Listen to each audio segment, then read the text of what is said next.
Alhamdulillah nahmaduhu wa nasta'inuhu wa nastaghfiruh wa na'udzu billahi min syururi anfusina wa min sayyiati a'malina may yahdihillahu fala mudhillalah wa may yudlilhu fala hadiyalah.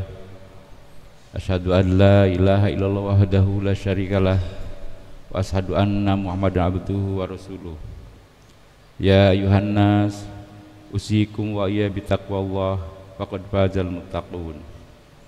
Allah Ta'ala ya ayyuhalladzina amanu taqullaha haqqa tuqatih wa la tamutunna illa wa antum muslimun.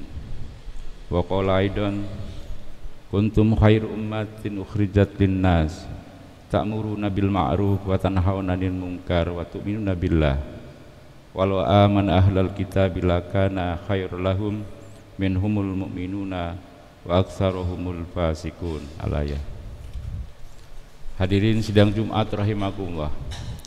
Pertama-tama marilah kita panjatkan puji syukur kehadirat Allah Subhanahu wa taala yang telah memberikan kenikmatan kepada kita, baik kenikmatan kesehatan, kenikmatan iman dan Islam, sehingga kita bisa bersama-sama melaksanakan salat berjamaah, salat Jumat di Masjid UIN Sunan Kalijaga ini. Salawat serta salam semoga tercurah kepada junjungan kita Nabi Agung, Nabi besar Muhammad sallallahu alaihi wasallam beserta para keluarganya, para sahabatnya, dan kita sebagai penerus perjuangan sampai akhir zaman. Amin. Dari atas mimbar, khatib berwasiat kepada kita semua, terutama kepada diri sendiri, untuk senantiasa berusaha meningkatkan keimanan dan ketakwaan kepada Allah Subhanahu wa taala dengan cara melaksanakan semua kewajiban dan menjauhkan diri dari segala larangannya. Kaum muslimin sidang Jumat yang dimuliakan Allah, baru saja setengah bulan yang lalu kita merayakan Tahun Baru Hijriah 1 Muharram 1447 Hijriah. Semoga di tahun baru ini kita memiliki semangat baru untuk memperbaiki kehidupan kita dan meninggalkan keburukan-keburukan yang ada sebelumnya dalam semua aspek kehidupan kita, termasuk dalam berekonomi. Sebagaimana kita ketahui bahwa perekonomian baik nasional maupun global sedang mengalami kelesuan, bahkan diambang krisis. Pemicunya adalah di samping ketegangan geopolitik yang terus berlanjut dan semakin mengglobal, juga semakin berkurangnya sumber daya alam karena pengelolaan yang tidak bertanggung jawab serta eksploitasi pihak-pihak yang kuat terhadap pihak yang lemah. Disinilah peran teoekologi berperan. Isu proteksionisme perdagangan yang dilakukan oleh Amerika Serikat bisa jadi akan menjadi pemicu semakin merosotnya pertumbuhan dan ketegangan ekonomi global. Kalau kita mengacu kepada outlook ekonomi dan keuangan tahun 2025 yang dirilis oleh OJK, maka pertumbuhan ekonomi Indonesia menurut prediksi pemerintah 5,2%, sementara World Bank memperkirakan sekitar 5,1% di tahun 2025 ini. Dan International Monetary Fund atau IMF memproyeksikan pertumbuhan ekonomi global sebesar 3,2%, sedikit meningkat dari tahun 2024 yaitu sebesar 3,1%. Namun demikian diperkirakan bahwa pertumbuhan ekonomi ini akan terus menurun dan akan berada pada titik terendah sepanjang sejarah, yaitu di bawah 4% di 2 tahun mendatang. Kalau kita lihat realisasinya atau realitasnya, maka kadang-kadang pertumbuhan ekonomi juga tidak sejalan dengan realitas yang dihadapi oleh masyarakat. Kita lihat kami sebagai pengelola di UIN Sunan Kalijaga banyak permohonan banding UKT adalah salah satu contoh, dan ternyata masih banyak mahasiswa-mahasiswa kita yang orang tuanya mengalami kemunduran ekonomi baik disebabkan oleh bisnis yang tidak jalan maupun dari PHK. Oleh karena itu, perkenankanlah dalam kesempatan ini khotib akan membahas tentang bagaimana istiqah Islam dalam mencapai tujuan pembangunan berkelanjutan atau yang kita kenal dengan SDGs. Ekonomi Islam didasarkan pada prinsip utama, yaitu keadilan ekonomi, kepemilikan bersama sumber daya alam, larangan riba dan transaksi mengandung unsur haram, gharar, mesir dan lain sebagainya, serta mengembangkan zakat dan sedekah sebagai instrumen untuk mengurangi kesenjangan ekonomi dan meningkatkan kesejahteraan sosial. Oleh karena itu, ekonomi Islam berperan dalam mencapai Sustainable Development Goals, yaitu membantu mengurangi kemiskinan dengan mempromosikan distribusi kekayaan yang adil dan kesempatan ekonomi yang sama bagi semua manusia atau semua makhluk. Yang kedua, membantu meningkatkan kesejahteraan sosial dengan mempromosikan zakat dan sedekah sebagai cara untuk mengurangi kesenjangan ekonomi. Kalau kita ikuti perkembangan bagaimana potensi zakat yang belum terkelola, padahal dia berpotensi untuk menumbuhkan perekonomian, terutama ekonomi di pedesaan dan di ekonomi atau di makroekonomi, maka hal itu adalah salah satu perhatian dari ekonomi Islam. Yang ketiga, membantu mengembangkan ekonomi berkelanjutan dengan mempromosikan penggunaan sumber daya alam yang bijak dan tidak berlebihan.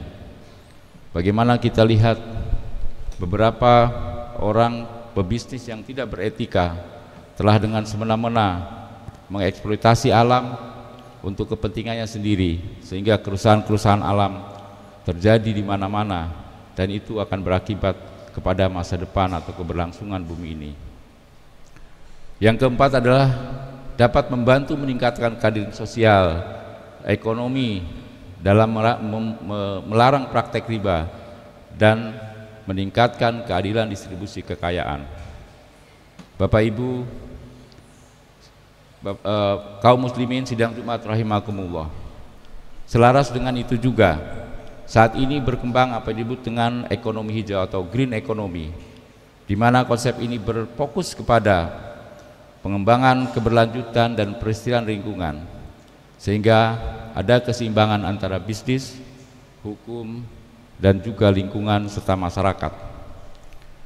Ekonomi hijau berdasarkan beberapa prinsip yang selaras dengan ekonomi Islam, yaitu pengembangan pembangunan yang berkelanjutan, penggunaan sumber daya alam yang efisiensi, inovasi dan teknologi hijau yang ramah lingkungan serta keadilan sosial.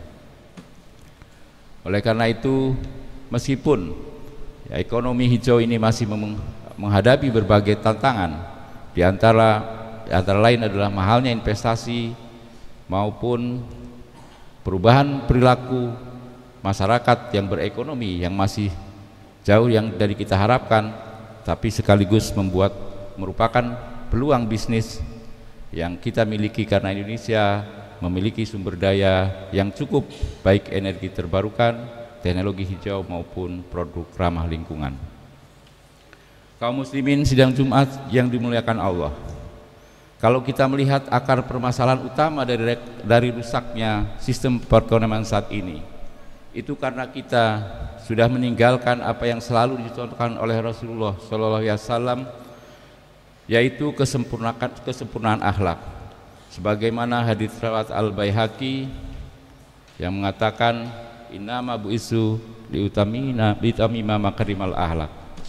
Sesungguhnya aku diutus hanya untuk menyempurnakan akhlak.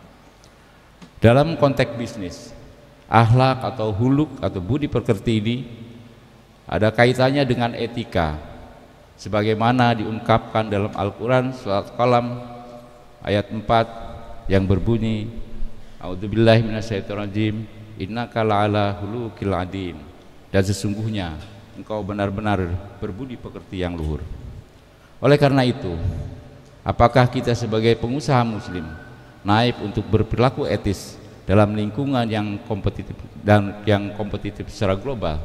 Tentu tidak, karena Islam atau etika Islam mengatur menjalankan semua urusan, baik urusan bisnis maupun urusan aktivitas sehari-hari.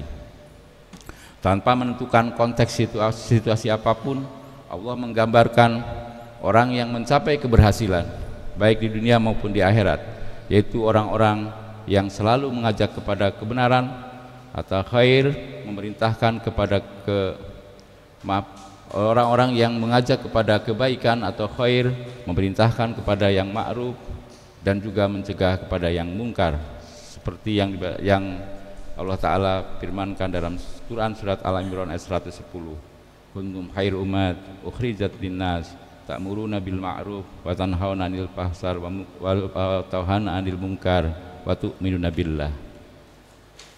Kalian adalah umat yang terbaik yang dilahirkan untuk umat manusia, karena kalian menyuruh berbuat kebaikan dan mencegah dari kemungkaran serta beriman kepada Allah. Disinilah peran etika Islam penting. Hadirin sidang Jumat yang dimuliakan Allah, Rafiq Issa Bekun mengungkapkan apa yang dianggap sebagai perilaku etis itu mungkin sangat bergantung kepada faktor-faktor yang menentukan dan yang mempengaruhi perilaku etis tersebut. Yang pertama adalah interpretasi hukum. Dalam masyarakat yang sekuler, interpretasi hukum didasarkan pada nilai dan standar kontemporer dan seringkali bersifat sementara.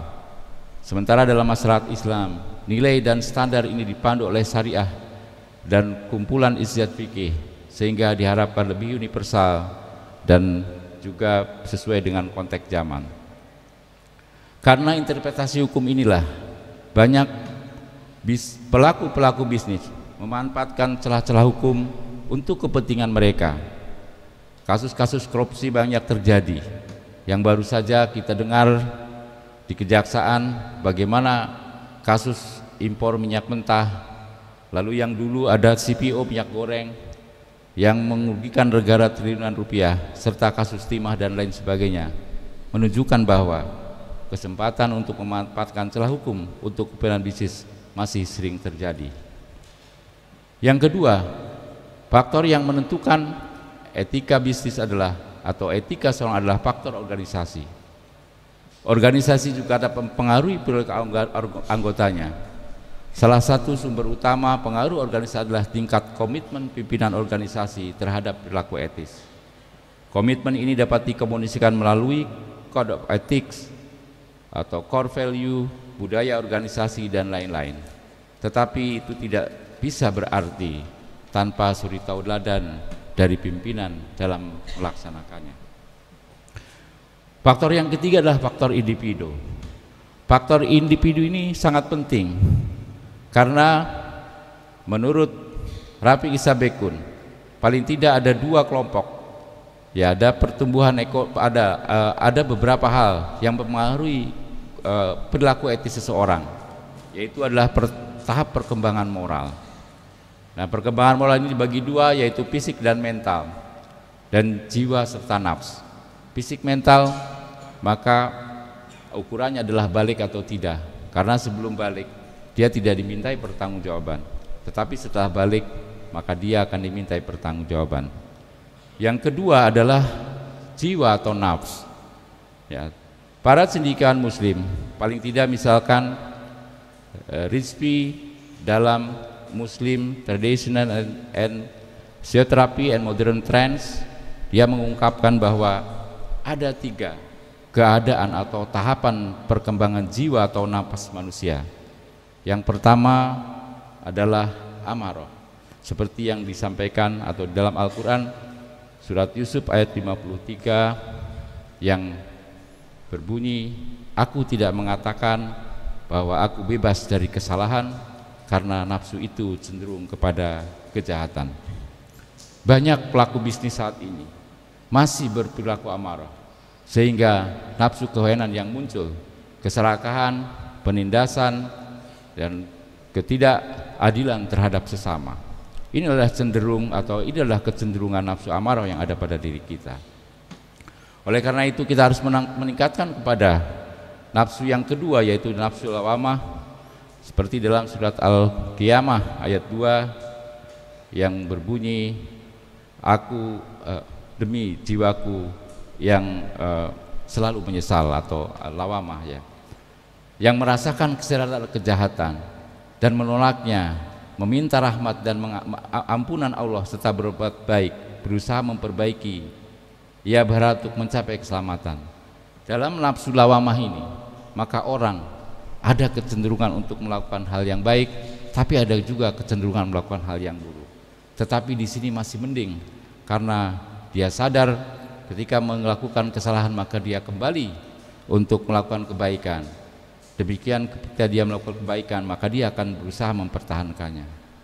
Namun tentu kesempurnaan yang berikutnya adalah apabila kita mencapai kepada nafsul mutmainah yang disebutkan dalam surat Al-Fajr ayat 27 sampai 30, ya ayuhan nafsul mutmainah idi rabbiki radiyatan mardiyah fadhuli bi ibadi wadhuli jannati. Jadi inilah adalah tahap yang paling mulia, karena dia sudah tidak lagi memikirkan hal-hal yang sifatnya keduniaan. Maka orang-orang yang seperti inilah yang akan tenang dan akan membawa kedamaian kepada kita semua. Bapak sidang Jumat rahimakumullah, masih banyak ya faktor-faktor yang mempengaruhi etis seseorang. Ada nilai pribadi dan kepribadian. Kalau dia sudah terbiasa untuk berbuat baik, maka dia akan berbuat baik dan dia akan berusaha untuk tidak menyakiti orang lain. Dan juga ada locus of control, baik internal maupun eksternal. Orang yang cenderung locus of control internal, dia akan punya pengendalian lebih baik daripada yang locus of control eksternal. Juga ada pengaruh keluarga, maka Nabi memerintahkan kepada kita untuk selalu ya seperti yang disebutkan dalam oleh Aisyah, perintahkanlah anak-anakmu untuk sholat ketika mereka berusia 7 tahun dan disiplinkanlah mereka untuk sholat ketika mereka berusia 10 tahun dan mengatur tempat tidur mereka untuk tidak secara terpisah. Ini adalah menekankan pentingnya bagaimana kita mendidik anak-anak kita untuk selalu berbuat baik dan berperilaku etis.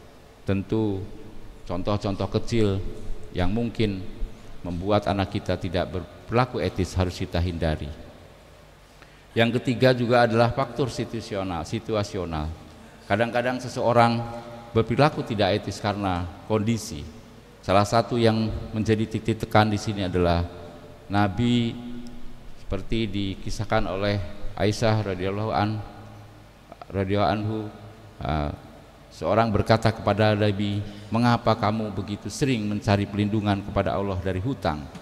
Nabi menjawab, "Orang yang berhutang berbohong setiap kali dia berbicara dan mengingkari janji setiap kali dia membuat." Sahih Al-Bukhari. Bapak Ibu yang kita hormati, negara kita sedang banyak hutang, maka bantulah ya, pemerintah untuk bisa menyelesaikan masalah ini, dan semoga kita bisa terlindung dari kondisi-kondisi yang seperti itu. Kaum muslimin sidang Jumat yang dimuliakan Allah, marilah momentum tahun baru 1447 Hijriah ini kita jadikan sarana untuk berhijrah ke konsep ekonomi yang lebih berpihak kepada pengembangan ekonomi yang ramah dan ekonomi yang beretika Islam. Ekonomi Islam dapat berperan penting dalam mencapai tujuan pemerintah dan juga tujuan global yang mempromosikan keadilan ekonomi, mengurangi kemiskinan dan meningkatkan kesejahteraan sosial. Selaras dengan itu, semangat ekonomi hijau juga harus perlu kita kembangkan karena memiliki manfaat baik mengurangi dampak lingkungan dan meningkatkan kesejahteraan serta meningkatkan efisiensi. Amin ya rabbal alamin. Barakallahu walakum bil Qur'anil azim. Barakallahu walakum bil Qur'anil karim wa nafani wa yakum bima fihi min ayati wa dzikril hakim. Wa taqabbal minni wa minkum tilawatahu innahu huwas samiul alim. Aqulu qawli hadza wastaghfir. Innallaha wal ghafurur rahim.